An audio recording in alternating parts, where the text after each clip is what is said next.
Bonjour à tous, bienvenue sur Wargame Chronicle aujourd'hui pour l'unboxing de la boîte Rebelle, Officier et Agent. Cette boîte, je l'attendais vraiment avec impatience, alors aujourd'hui je suis super heureux de l'ouvrir avec vous. C'est vraiment ce qui m'a donné envie de l'acheter, c'est vraiment ce Zabrak là en armure intégrale. Il me fait penser, je trouve qu'il a un look un peu mandalorien. J'adore beaucoup. Le Rebelle, je le trouve un peu classique, il ressemble un peu à tout ce qu'on peut trouver jusqu'à présent. Donc j'espère qu'au niveau des kits, à l'intérieur, on aura de quoi vraiment le personnaliser, lui donner un autre look un peu différent. Mais c'est vraiment une boîte que j'attendais avec impatience. Là, on peut voir un peu toutes les options au niveau des têtes qu'on peut avoir, des backpacks, des torses, les jambes, les armes. Et voilà. Et franchement, ce petit kit personnalisable, moi je trouve ça vraiment très agréable. Je trouve que c'est une super idée qu'ils ont eu de faire ça. Donc on va le découvrir immédiatement ensemble. Alors,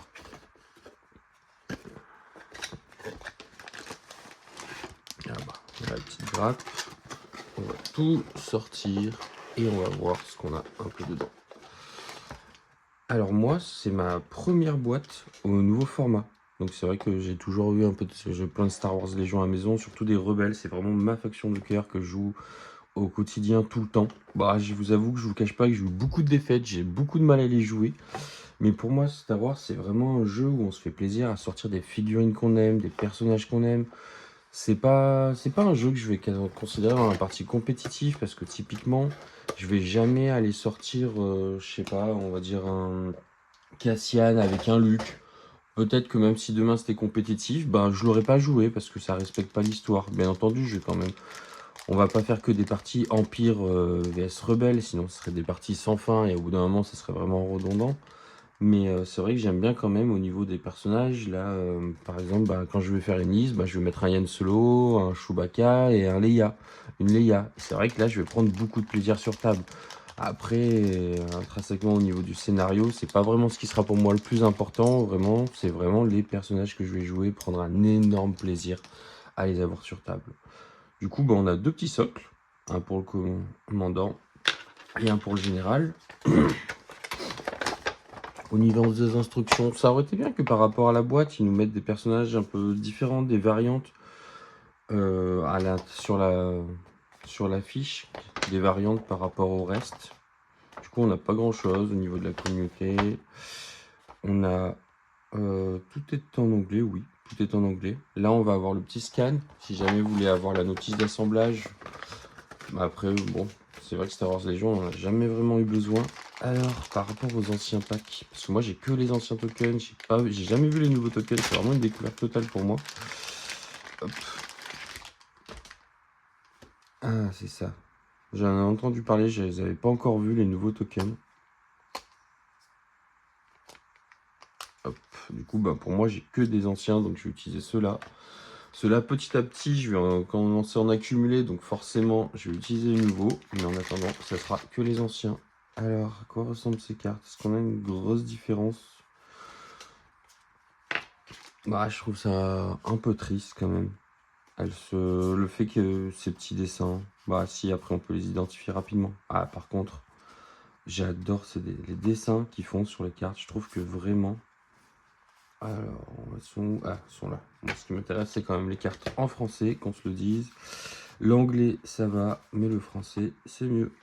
Hop là.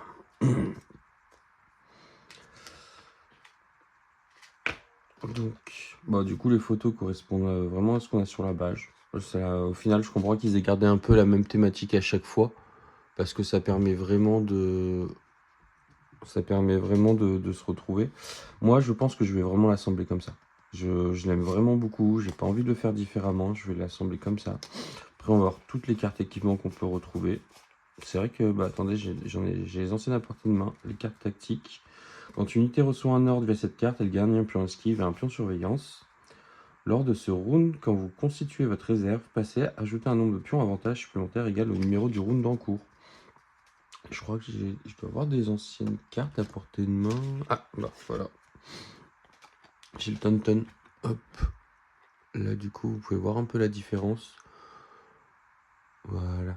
Donc là, on a l'officier rebelle. On a le nombre de figurines dans l'unité en haut à droite toujours. Celui qui correspond à sa carte.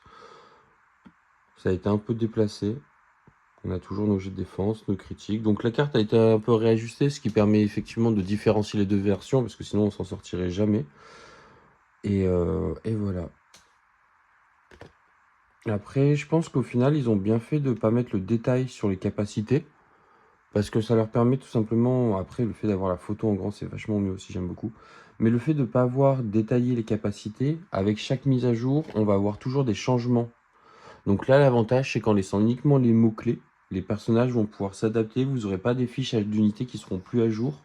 On va avoir surtout soit un changement du mot-clé, qui sera divulgué dans les règles, soit directement un changement du coup en point disponible. Donc c'est vrai que ça permettra d'avoir des cartes qui seront toujours à jour. Et ça, franchement, c'est une très bonne idée, je pense, d'être passé sur ce format-là. Au niveau des grappes, alors...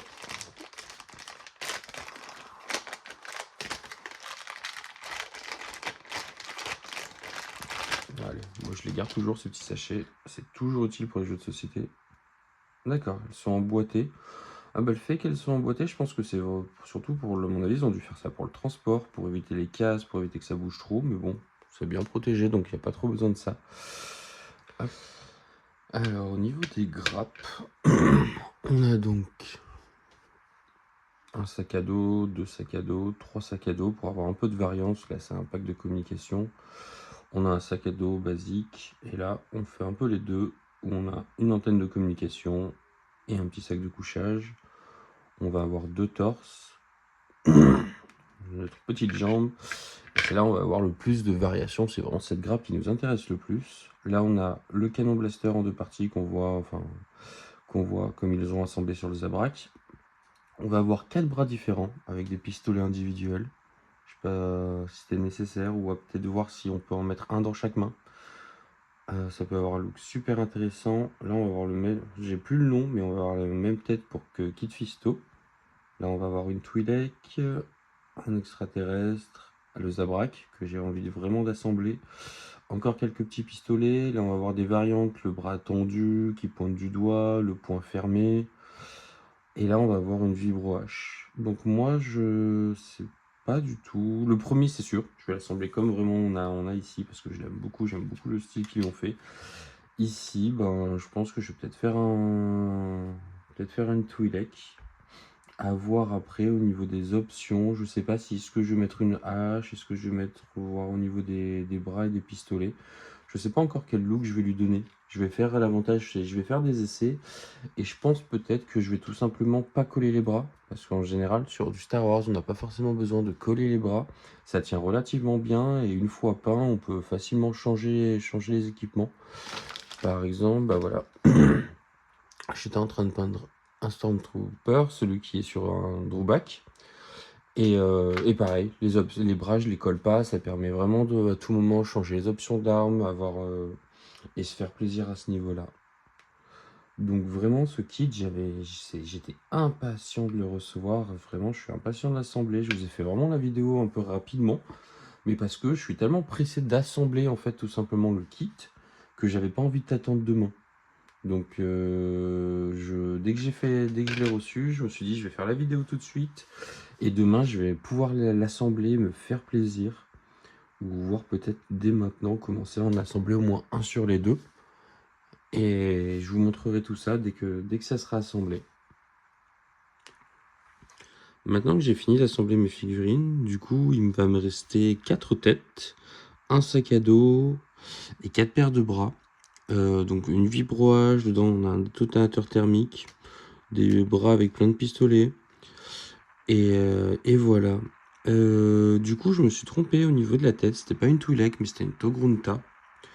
J'avais pas vu du coup à l'arrière qu'elle avait hop, une petite tentacule supplémentaire. Donc moi, je l'ai assemblée comme ça, avec 2 blasters dans les mains.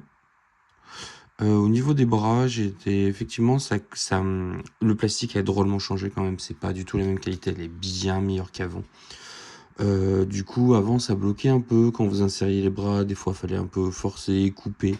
Là, c'est pas du tout le cas. Donc là, j'ai vraiment du tout collé pour le coup.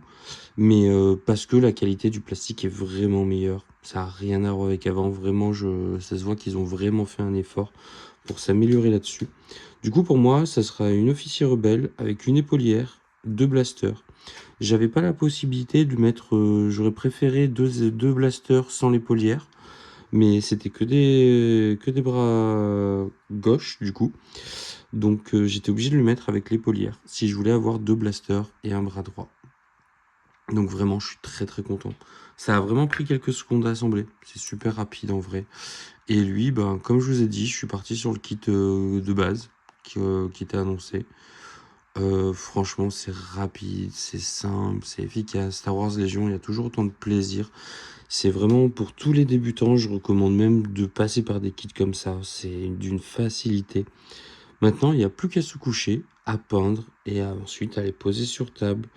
Pas la semaine prochaine, mais la semaine d'après encore, je fais une initiation à un ami à moi qui a l'habitude des jeux de figurines, mais vraiment un peu occasionnel. Il joue pas du tout en compétitif. Donc je pense que Star Wars, c'est vraiment un jeu qui s'y prête bien dans la facilité des mouvements, la facilité des règles, la fluidité. Le fait que ça soit de l'alterné, on est vraiment sur un jeu très rapide, on n'est pas comme des jeux où on tour par tour, des fois. Typiquement, quand on va jouer à 40K, qu'on va affronter un joueur tôt, le tour peut paraître interminable.